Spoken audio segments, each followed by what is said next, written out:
সম্মানিত দর্শক, আপনাদের সকলকে সবুর টেক চ্যানেলে স্বাগত জানাচ্ছি। এই ভিডিওতে আমরা দেখব কিভাবে কোনো ওয়ার্ড ডকুমেন্ট অথবা এক্সেল ডকুমেন্ট অথবা পাওয়ার পয়েন্ট ডকুমেন্টকে পাসওয়ার্ড দ্বারা প্রোটেক্ট করা যায়। সম্মানিত দর্শক, আমরা বিভিন্ন সময় ডকুমেন্ট ফাইল অথবা এক্সেল ফাইল অথবা পাওয়ার পয়েন্ট ফাইল তৈরি করি এবং এগুলো যেন অন্যরা আর দেখতে না পারে এর জন্য পাসওয়ার্ড দ্বারা প্রোটেক্ট করতে চাই।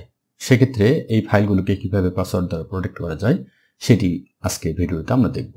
তো চলুন শুরু করা যাক। আমি প্রথমেই একটি ওয়ার্ড ডকুমেন্ট খুলে নিলাম।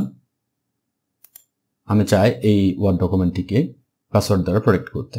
তো এর জন্য আমাদেরকে চলে যেতে হবে ফাইলে। এখানে উপরে যে ফাইল দেখতে পাচ্ছি, এখানে ফাইলে ক্লিক করে দিতে হবে। এরপর আমরা এখানে দেখতে পাচ্ছি ইনফো, এই ইনফোতে ক্লিক করব এবং এখানে আমরা দেখতে পাচ্ছি প্রোটেক্ট ডকুমেন্ট।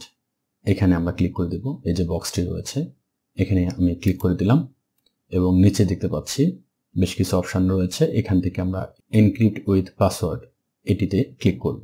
তো আমি মাউসের লেফট বাটন ক্লিক করলাম এবং এরকম একটি উইন্ডো আসছে। এখানে আমাদেরকে পাসওয়ার্ড লিখে দিতে হবে। আমি লিখলাম 1 2 3 4 এবং ওকে করে দিতে হবে। এরপর পাসওয়ার্ডটি আবারও এখানে দিয়ে দিতে হবে। এখানে বলা হচ্ছে রি এন্টার পাসওয়ার্ড, অর্থাৎ আগের পাসওয়ার্ডটি এখানে দিতে হবে। আবারও 1 2 3 4 দিয়ে দিলাম এবং ওকে করে দিতে হবে।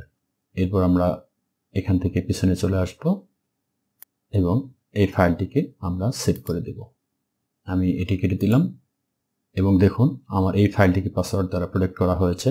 আমি এটি চাইলে আর খুলতে পারবো না এবং খোলার সময় অবশ্যই পাসওয়ার্ড দিতে হবে। তো আমি এটিতে ক্লিক করে দিলাম। দেখুন এখানে পাসওয়ার্ড চাচ্ছে, আমি পাসওয়ার্ডটি দিয়ে দিলাম 1 2 3 4 এবং ওকে করলাম। দেখুন পাসওয়ার্ডটি দ্বারা এই ফাইলটি ওপেন হয়েছে। এভাবে আমরা একইভাবে এক্সেল ফাইলকেও পাসওয়ার্ড প্রোটেক্ট করতে পারি। আমি একটি এক্সেল ফাইল খুলে নিলাম। আমাদেরকে চলে যেতে হবে ফাইলে আগের মতো। ফাইল থেকে ইনফো থেকে এখানে দেখতে পাচ্ছি প্রোটেক্ট ওয়ার্কবুক, এখানে আমরা ক্লিক করে দেব।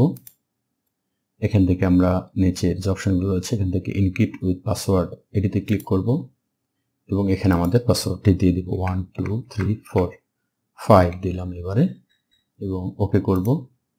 এরপর আবার আমরা পাসওয়ার্ডটি দিয়ে দিব, অর্থাৎ আগের পাসওয়ার্ডটি এখানে রি এন্টার করে দিতে হবে। আমরা এখান থেকে পেছনে আসব এবং এখানে সেভ করে দেব। এরপর কেটে দেব। এখন দেখুন এখানে যে এক্সেল ফাইলটি রয়েছে এখানে এটি খোলার সময় পাসওয়ার্ড চাইবে এবং আমি পাসওয়ার্ডটা দিয়ে দিলাম 1 2 3 4 5 ওকে করলাম এবং দেখতে পাচ্ছেন এটি ওপেন হয়েছে। এখন আমরা চাইলে এটাতে এডিট করতে পারি। আমি এটি কেটে দিচ্ছি। একইভাবে আপনারা পাওয়ার পয়েন্ট এই যে ফাইলটি রয়েছে এটিকেও পাসওয়ার্ড দ্বারা প্রোটেক্ট করতে পারবেন। সম্মানিত দর্শক, আশা করছি ভিডিওটি আপনাদের ভালো লেগেছে এবং আপনাদের কাজে আসবে। এই ভিডিওতে লাইক শেয়ার এবং কমেন্ট করার অনুরোধ জানাচ্ছি এবং সঙ্গে সঙ্গে আমার চ্যানেলটিকে সাবস্ক্রাইব করে পাশে থাকার অনুরোধ করছি। আর ইতিমধ্যে সাবস্ক্রাইব করে থাকলে আপনাদের সকলকে অসংখ্য ধন্যবাদ। আপনাদের সকলের সুস্বাস্থ্য কামনা করে এই ভিডিওটি এখানে শেষ করছি।